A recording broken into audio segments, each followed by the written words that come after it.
I just finished this amazing interview with Jessica. She is a St. Louis artist that creates colorful and joyful filled paintings, and her spirit is just as colorful and bright and vibrant as she is. Look at her art. It's so beautiful. She has been dubbed as the St. Louis Queen of Color, and I believe it.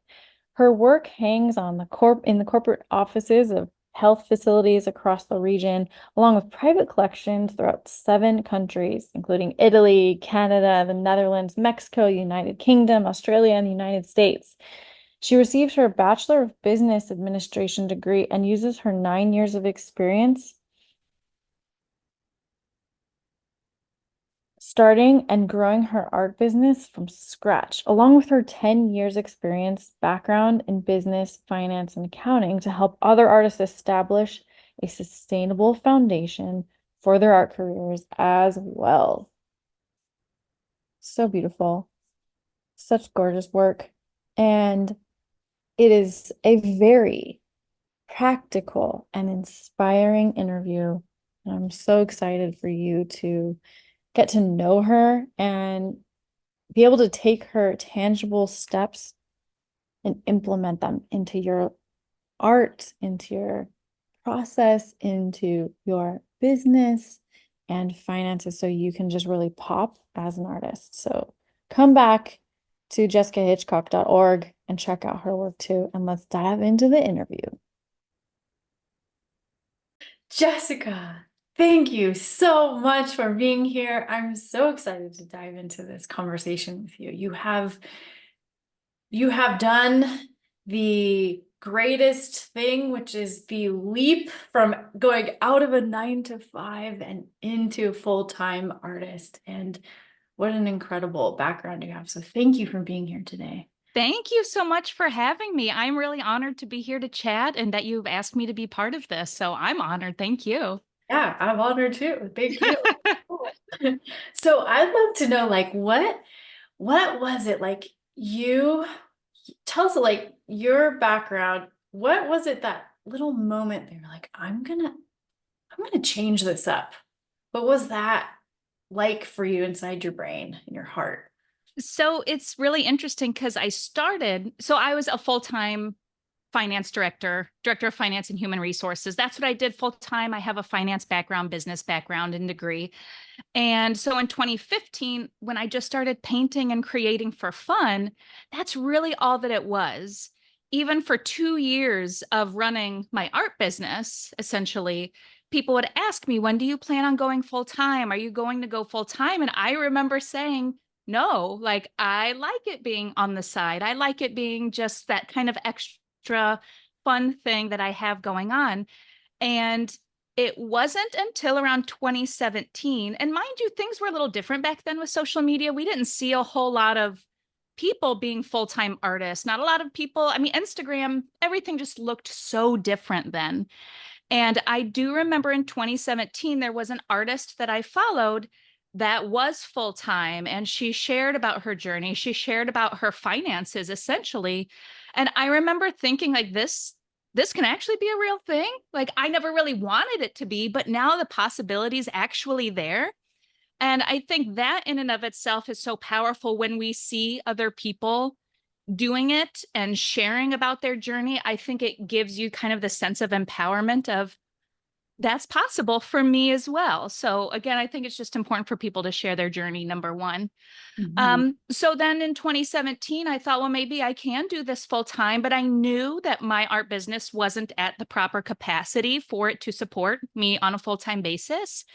So I kind of went through the steps of growing my art business, documenting my finances, again, being the finance person I am, and thinking, what would it take for me to go full time? What do I need? What finances, what income, what tools? And so it took 2 years essentially of like what I would call a financial runway that I prepared for myself to have my business at a capacity of making money that was sustainable and consistent. So it wasn't like I just had a really good holiday season. It was actually a consistent good year overall. I had enough savings just for that extra cushion to make me feel comfortable. And then in 2019, I took the leap into full time. I set the date and the deadline and the benchmark, and then I went full time, and that's where I've been ever since. So started in 2015. 9 years later, well, 4 years I went full time, and then 9 years later overall, I've been running that art business. That is so impressive. That's so impressive because I have to tell you, going, you didn't do fine art school, right? Right, I didn't. I mean, I just took the elective classes while I was getting a business degree because I'm like, I love art. Let's learn about it. But I don't have a degree, no. Yeah. And so that is so cool. And I think so inspiring to hear because I went to fine art school. So many people go to fine art school and we have no idea how to sell our paintings. Hmm. We live our whole lives not doing it, not Yeah, figuring out how to become full-time artists. We go work for someone else or teach or um, like work at a coffee shop or figure out something else. right. You've done it. And what this proves is that you do not need a formal education. No, not at all. I mean, I mean, just art is in the eye of the beholder. So, I Yeah. mean, you can be such an amazing artist and creative without formal training. I mean, I feel like we all kind of know that, but we want that validation. So it's a very interesting dynamic. Yeah, exactly. So cool. So, what was the biggest thing that helped you get the word out that you were an artist and your paintings were available? I honestly, I know that Instagram and social media can get a big rap or a bad rap, but I do really feel like the evolution of social media, it is a free tool for us to utilize. And going back to, even if you're the greatest artist in the world, if you are painting and your creations are just sitting in the studio and nobody can see them, it's not doing you any good. I mean, meaning if you want to be a full-time artist and you want to run a business, of course, it's fine to create and save. There's nothing wrong with that. But I think getting it out into the open and sharing that on social media consistently over a period of time.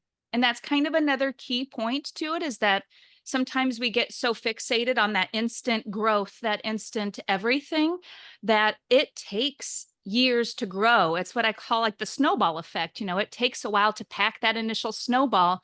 And then eventually, the more it grows, it starts kind of rolling on its own to where you don't have to put in that effort, as much effort right off the bat. So I would really say the main tool really was social media, allowing me to like share my artwork, network with other businesses, network with other local artists. It's really is a powerful tool that can be utilized for good.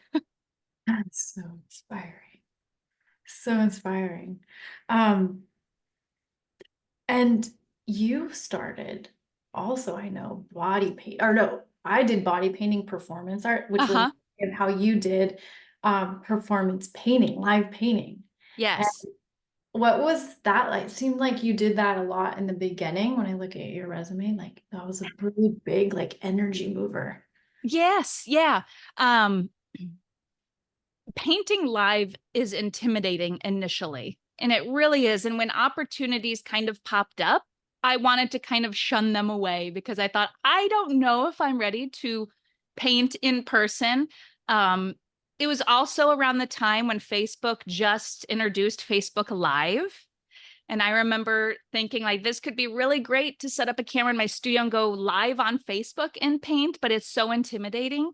But it has been an extremely rewarding thing as well, because when you're starting your art business, when you are starting out, a lot of what you know is that you really need to gain visibility. Essentially, the way to grow your art business is visibility. And the question is, how do you do that? And of course, you could say I'm posting on social media, which sometimes early on can really feel like you're talking to the void. Like there's nobody out there that's listening. How do I bring people in? You think my artwork, people would love it if they just see it, if it just gets in front of their eyes in some way, shape, or form. So when these live painting opportunities came up, it really helped me in a collaborative way with another business reach an audience. And I know that a lot of times their artists are presented with kind of the free publicity route, which is not good. But what I loved about these live painting events was that it was a true collaboration with businesses. They really want to help you and you help them. And together you kind of create this fun event that has a buzz and an energy, and you're there live. And people are seeing your creative process, which people don't normally get to see out of artists. So that was really great and inspiring. And you're talking to people in person. They're getting to hear your voice and just kind of learn your personality. Some of these boutiques and shops that you're collaborating with or that I would paint live with would hang up my artwork for a season. So there was also that opportunity to have sales and continue to get my name out and create those connections and create that event, that buzz. And from there you can share that on social media. And doing those live events also helped me create connections with networking, but also like with people, which was wonderful. So some of those connections that I made in 2019 painting live have since became other opportunities up until like a year ago even. So it's kind of like you just kind of weave that into the business and plant those seeds. But even when you do something in your art business and you share it on social media, the powerful thing is that it allows people to see what you're capable of and what's possible. And from there, other boutiques and other places and people would see that I do live painting events. And then from there would ask, why don't we do that at our boutique? Why don't we do that at our shop or for our fundraiser? Are you interested? And so I think going back to sharing on social media being so important because that allows people to see what you're capable of. And those live events kind of created this buzz and this extra oomph of opportunities. Yeah, it just becomes like wildfire, like it just starts burning and I burning and love that. on and on and on. Yes, wildfire. That's a perfect way of putting it. I like that better than the snowball effect. Snowball's good too. Snowball's good too, but it kind of makes me think of dead. Yeah, yeah. No, I love the fire. I love the fire. That's cool. That's cool. So, okay, I want to come back to um Facebook Live, Instagram Lives. I have questions about that, but I want to hold on that for just a sec so you can remind me to come back to that. But I want to talk about what I know some artists I talk to and myself at times have felt like how how do I like morally, ethically sell this art that is coming from like my soul? It feels like it needs to be a gift, and Mhm, I don't know how to put a price on that or even expect someone to pay a good chunk of money for this thing I poured my soul into. That feels mhm. there's like a block with that. Can you speak to what that is about, or have you ever felt that way?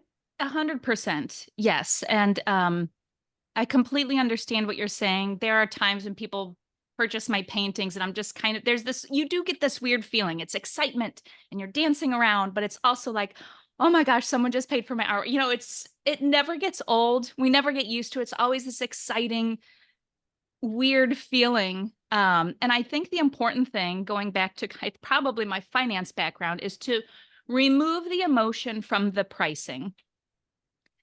And when you come up with your pricing, I have a very standard structure that's based on like the size of the painting. So I'm plugging like the per square inch price. So that way I don't get caught up in this painting means so much to me versus this painting. It kind of just removes that stress from my shoulders and it keeps things consistent. I think from a business perspective, it keeps things professional. It keeps things streamlined as well because I do have a pricing sheet a pricing structure sheet in an Excel sheet. So when I go to release a painting or a collection, or if I'm being asked about a commission, it really comes down to me just jumping onto that Excel sheet and Mhm. looking at the size and kind of going from there. When you raise your prices, it also makes things very easy to just tweak that one pricing per square inch, what I use.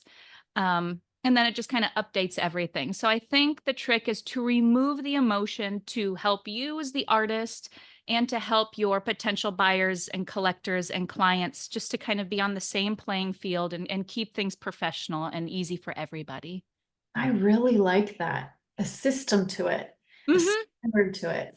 Yes. Really Yeah. like that.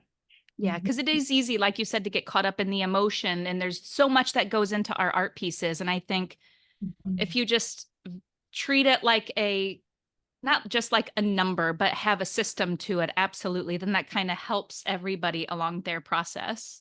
I like that too, because then you can you can literally see it and then refer back to it. And Hmm. then speaking about it, it's like this is what it is. And if you want to go bigger, it's this. And you have that set and in stone sort of. And then if you want to go and tweak it and give yourself a raise, you just go up a few numbers, right? Absolutely. Yeah. And that saves you so much time, especially if you create in collections.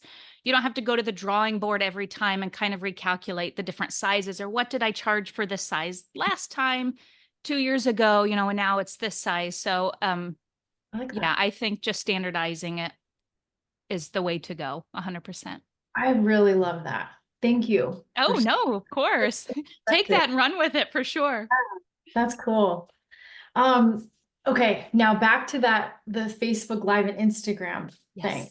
Okay, so you went out and you went into the world and did it. You were also doing Facebook Lives and painting. Did you do Instagram Lives? Like, what's the difference between all of them, or which one did you feel like was the most successful for you? Well, it's interesting that Facebook initially was where I started with the social media process. At the time, Instagram really was just a photo. There wasn't stories. There Right. wasn't even Instagram lives. Instagram lives came about because of Facebook lives. And so when I started, I created my art business account on Facebook, promoted, actually reached a lot of people. And then of course, Facebook Live came out and that created that opportunity. And then I would say maybe around 2016 or so, I jumped on board with Instagram and really was like, okay, I'm going to start posting photos of my artwork. So then it just kind of became a photo portfolio and it was really nice to be able to grow with Instagram from that time because then they really took off and they started their stories and you were able to reach so many people and grow so fast and just being part of it from I wouldn't say the beginning because that's definitely not the beginning of Instagram, but of this growth on social media. So it started on Facebook and then kind of catapulted into Instagram. So I've kind of pushed Facebook a little bit to the side just because the Mhm. reach hasn't been great. It hasn't been wonderful. Um, and it's just kind of all about as our businesses go, things change and evolve. And we just have to be willing and open to doing the same and just kind of moving right along. I think I've noticed that too with Facebook. It's sort of dying out. Like the party's over on Instagram, or do you notice the party changing and going somewhere else? I wouldn't say going somewhere else in total. It's more like another party's popping up somewhere else. Like, TikTok is a big party Yeah. place. It's just the content's a little different. The audience is a little different.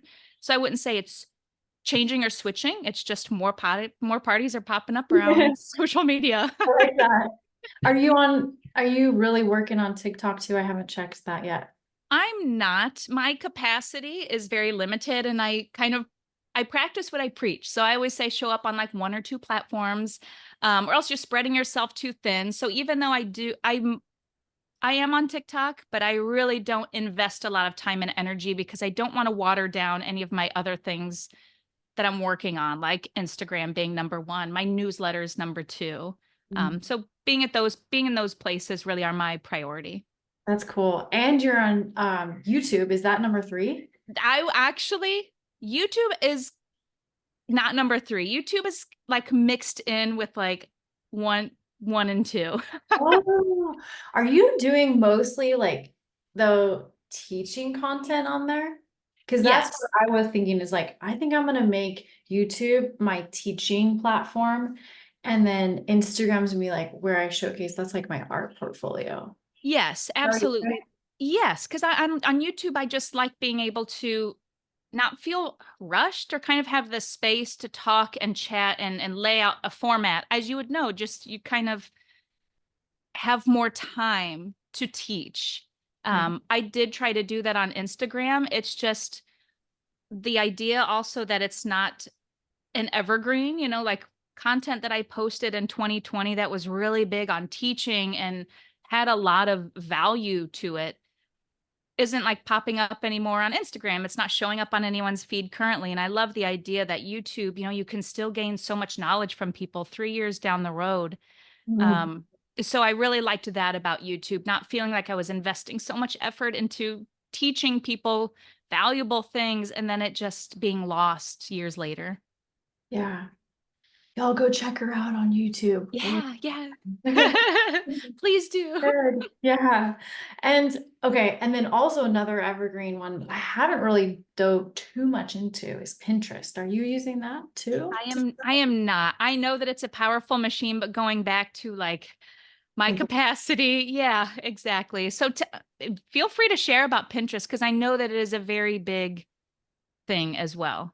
yeah, see, I'm with you though. I'm really like hunkered down on Instagram. That's been my focus. And then I'm moving into YouTube like you are. So Yeah. we're on the same page there, and I've dabbled in it, but I just know it's evergreen also. And that means like you can constantly have your posts pop up for different things. It works really well for artists or tattoos. Like a lot of people are searching there and they want to buy. And I heard that um it's a demographic of people, mostly women that are ready to shop or they're planning things in their lives. Yeah. And they have disposable income. So I think that's a platform like I soon want to venture and put more energy into. Just wondering if you'd done that. But Yeah, I haven't, but I do know it's a very powerful search engine. So it completely would make sense for some people to just kind of really dive all in. I'm in the boat of do less and do less better.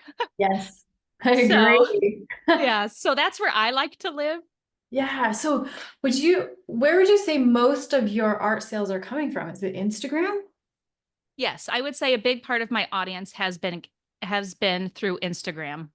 I feel like always Instagram. I can just talk about Instagram all day and what it's done for my business and what I think it could do for other artists' business. It Oh, has been the key to my networking, my growth, my sales, and reaching ideal designers and humans. It's been absolutely wonderful. I know that it can have a dark side and it's not all hunky dory all day, but it has been a very powerful tool for my art business. Yes. I love that. And I love your positive energy about it. And that is inspiring. And I think it's a wonderful, magical place too. And that's really Yeah. cool. And you're really, really selling and connecting and using it to its fullest potential, which is, I mean, it's a free resource. This is Yeah. mm, Yes. So if anyone's feeling discouraged about Instagram, like it does take time and to just give yourself grace to know that it's not going to be instant growth, but you don't need a lot of followers to really meet your ideal buyers and ideal clients. The numbers, don't get wrapped up in the numbers game. It really is just getting in front of those key people for sure. yeah, really cool. Um, how do you receive requests? Is it through DMs or do you like them to email you? Are you open to all of it? They have come in several ways. When it comes to specific commissions, a lot of people will go through my website since I do have an area of commissions where it kind of explains them a little bit. People can jot down the size that they're interested, kind of the idea or concept. If there's a painting I've created in the past that they kind of want a similar color palette or design, and then other opportunities come through in my Instagram DMs, whether that's from designers and people as well do contact me through that. I would say it's kind of a blend of both through Instagram direct and also through my email and through my website being emailed that way. Mm, cool. Cool. Thanks. Of All right. course. I want to know if you have, what's your experience with art galleries? I would say I haven't had a whole lot of experience with art galleries. So I can't speak to that topic a whole lot. However, when I was a director of finance and human resources, it was part of an art organization that had a gallery and exhibition space. Ah, So I can speak to the non-artist side of it, um, and how that all takes place and the feelings behind that, because I know that some artists like to go the gallery route. Some artists are anti-gallery and don't like that the gallery takes X amount of percentage, which I can understand. But being from the other side, and a lot of times that cut is 50-50. Whether anyone thinks that's fair or not fair is everyone's own prerogative. So I definitely can't speak to anyone's emotions around that. But the the art galleries, they do put in a lot of time and energy, and it's not just the curator's time and energy. I mean, the even behind the scenes, being the finance director, I was putting in energy for artists, between cutting checks and just reaching out to artists and talking about things. So when they do take that cut, it is valid that they do get some kind of kickback. You're getting their promotion, their marketing, their experience, their time, their audience, if I haven't mentioned that yet. There is a lot that goes into artists behind the scenes from a gallery. So, me seeing it from that perspective, I think galleries are wonderful. They create a great opportunity for artists to kind of get out and be in front of a new audience and create buzz for their business and really help their portfolio. But I can also understand how some artists don't want to or need to take that route. If they're creating a lot of sales through themselves, through their website, they may not see a need to venture out and continue to grow if they're happy and doing well with where they're at. So, was that your experience too? Because you knew that side, you knew that that was possible to go that way, mhm. but you didn't choose it. No, not really. I mean, and I really have done well on my own. So I'm not cool. against working with galleries at all. I do know it takes some time and effort and work to, work together with them and find them and collaborate. But so I'm not against it by any means. It's just so far I've been just fine selling through my website and selling through my networks. Yeah. So So cool. And then you keep 100%. I keep 100%. I mean, mind you, like the shipping fees and all of that stuff. But yeah, there's Sure. no additional payouts. It's just all of the business. That's so cool. Yeah. Full control of every aspect of it too. Yeah. Really cool. Yeah. Awesome. I hope Um, that helps. I know that that's oh yeah, it's so helpful. It's so helpful. Like I had a gallery representing me and it was good in the beginning and then it went way south and just like couldn't, I'm like still over 10 years later waiting to be paid out and I think they lost my art and it's been a disaster. oh So my gosh. I've heard that's very common that many galleries are very unorganized and I mean I would be great if it worked out great and I know there's some that are phenomenal, Hmm. but I also really love being able to understand how to do it yourself Yeah.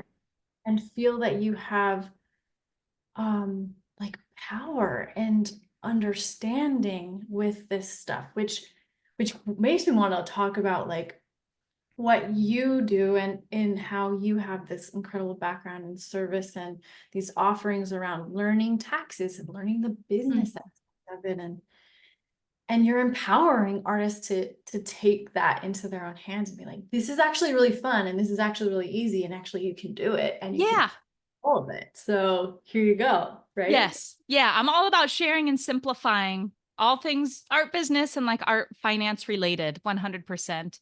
And what you were saying about the gallery, there is something about having the power, like something powerful about having that autonomy over your own art an art business and how it's presented and how it's shared. And just so I'm so sorry that that was your experience. That sounds horrible, but It's okay.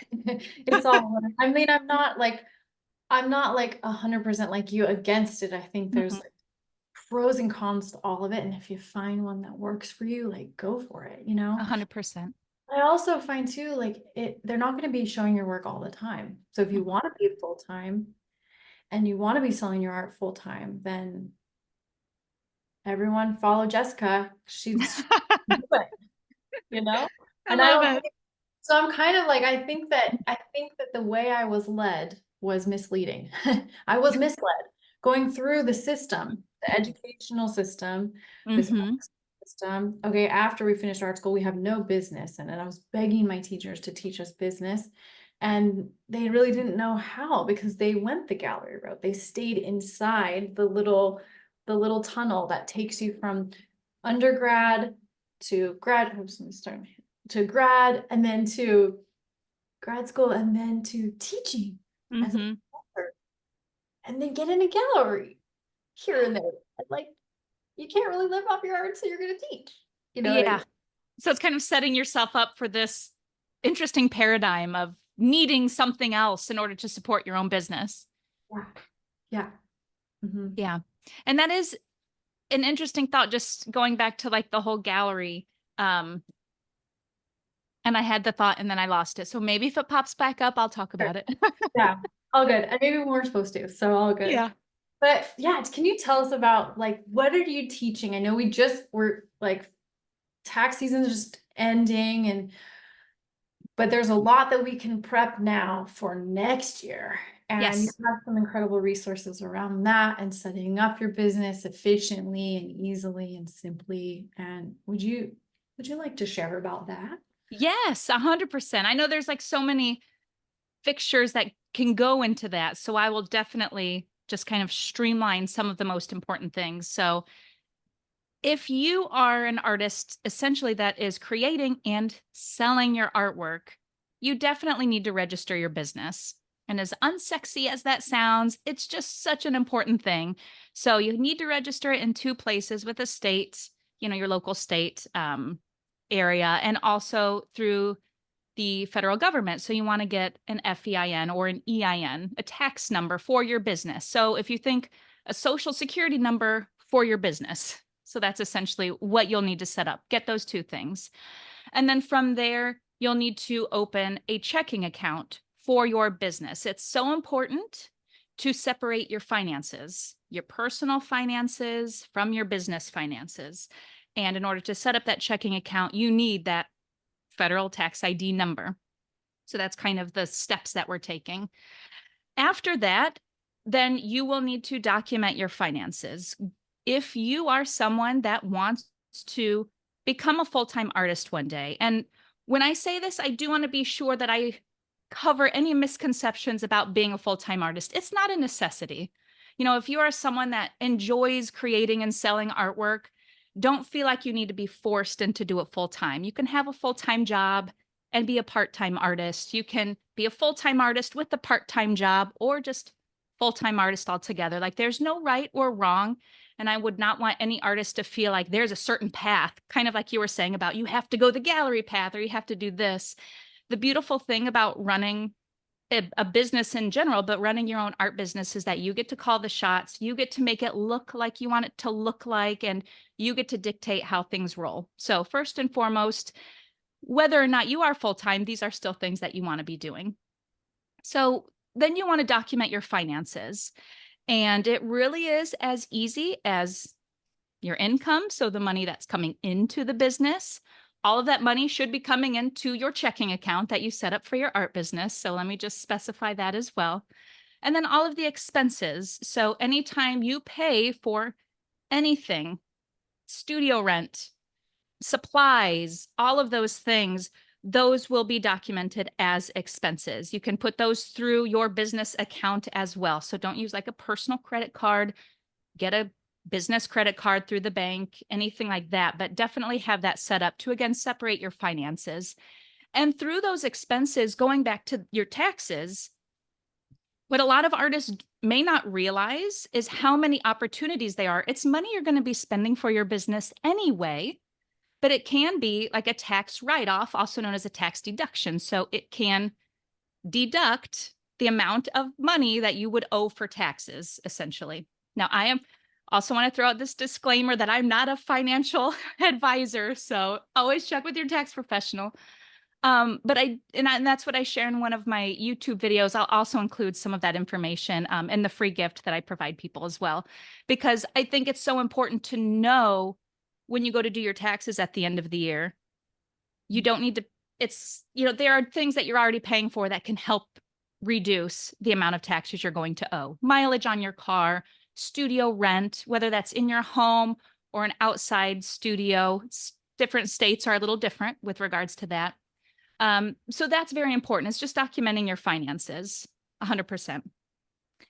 Mhm. Um, the next thing I would say, of course, when it comes to wanting to go full time or run an art business, really is to grow the art business. So going back to what I mentioned about my journey was in 2017 when I thought it would be great to be a full time artist.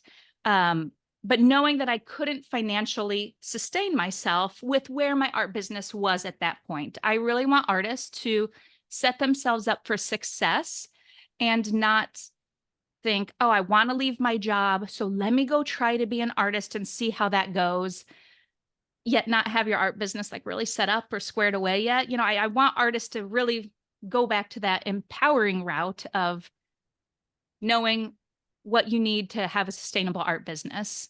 So, kind of going back to the finances again, three main things I do want to mention. If you do want to take the full time artist route, document these three numbers. And this will be part of my free gift as well, because this is an important step to knowing when is my art business going to be able to support myself? When can I become a full time artist? Because I want to remove that someday. I want to be a full time artist and actually know when you are capable of doing so.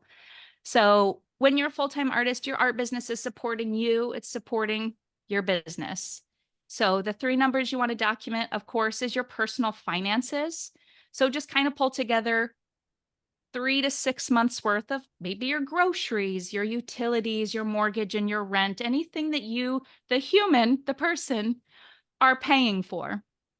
The second set of numbers I would say are your business expenses and things that you're paying for your business. So your supplies, your studio rent, your subscriptions that you have maybe for your website, things that you're paying with regards to that. And the third important piece to not look over really is any additional things. So if you have school loans, car loans, credit card debt, all of these savings. So if you're saving for retirement, document all of those numbers on a monthly basis.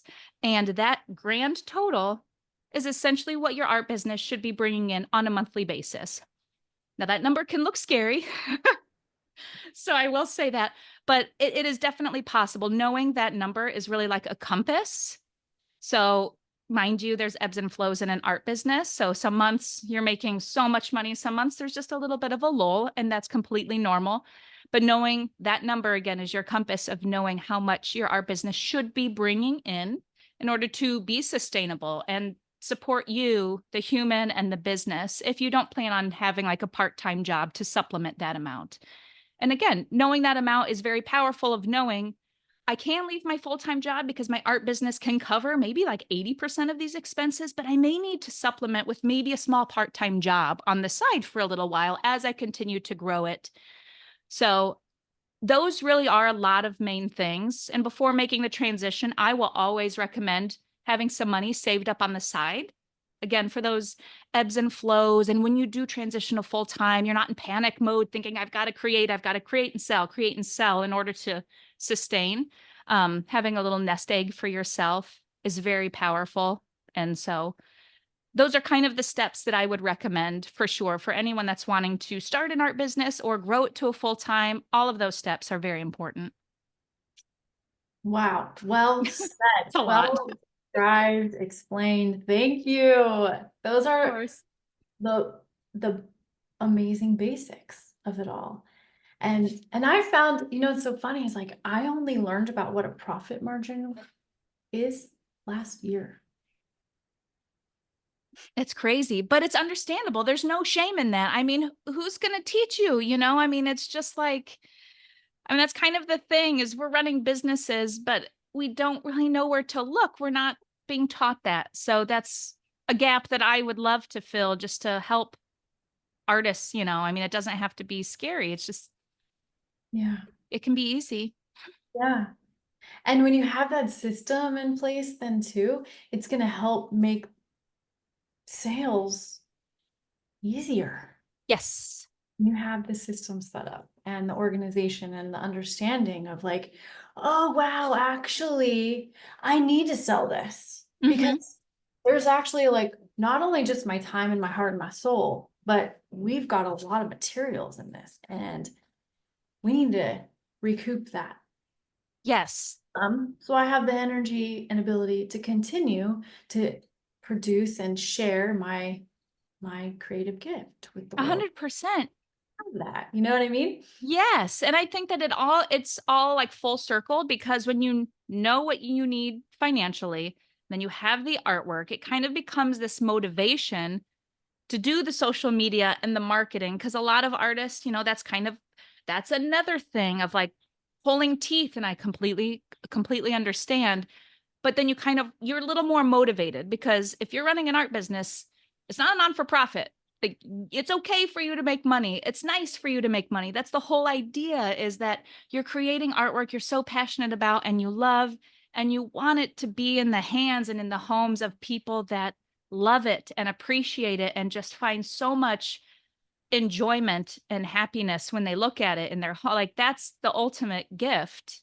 And Yeah. so when you think about it from that perspective, it's like, yes, I want to market this. There's no reason not to. It's not just to make money. There's a purpose behind it as well. So I think when we kind of remove the shame around selling our artwork, like we're not a real artist if we're not in it just for our heart and soul. It's like, well, if we're wanting to run an art business, it's not, we want to make money as well. And there's just got to be that happy marriage of earning that income mixed with finding the proper people and just sharing the gifts that we're given.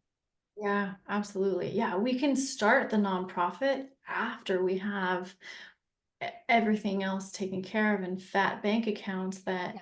we can actually like do something and give with. Like Yes. that's my goal is how do we empower and our like the whole point of this series is to get the tools to figure it out to be how to become overflowing financially with our health Yes. energy levels and our abundance finances so that we can give that overflow to everyone that we want, 100. you know. Yes. 100%. I think that's absolutely a beautiful way of putting it and a beautiful perspective. So this is awesome.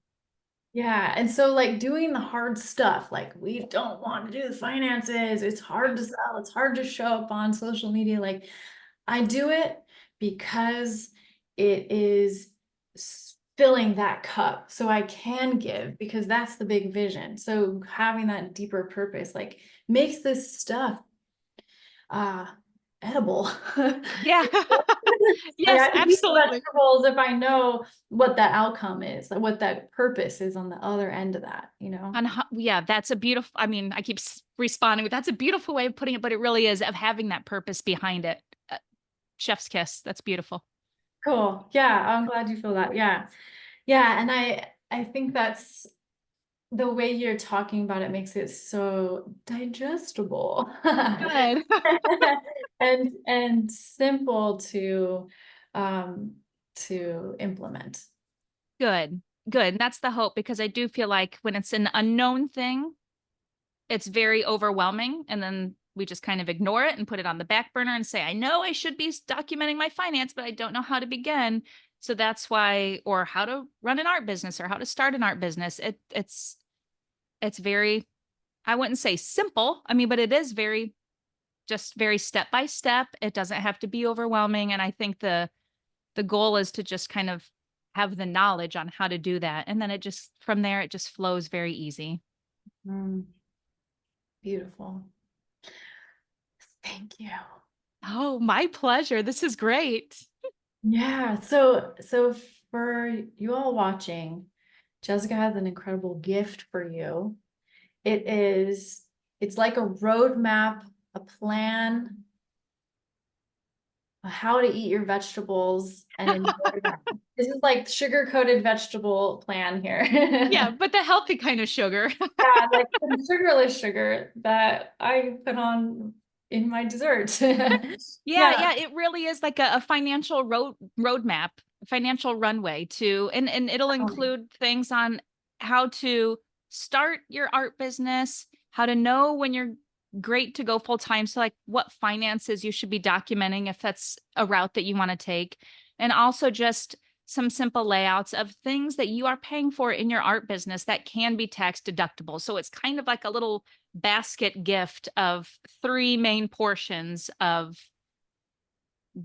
the finance side of an art business. Awesome. Okay, one last question. Yes. How do you do all your taxes yourself? Have you always done it yourself, or do you outsource that? So I do outsource that. So with my finances, I love QuickBooks. So I'll preach QuickBooks if you, and it's a monthly subscription. So if you're someone that doesn't want the monthly subscription route of QuickBooks, I actually created for artists like a miniature resource, like a mini resource for them to be able to document their own finances. And I have videos explaining how to do it just to keep things again happy and Oh, simple.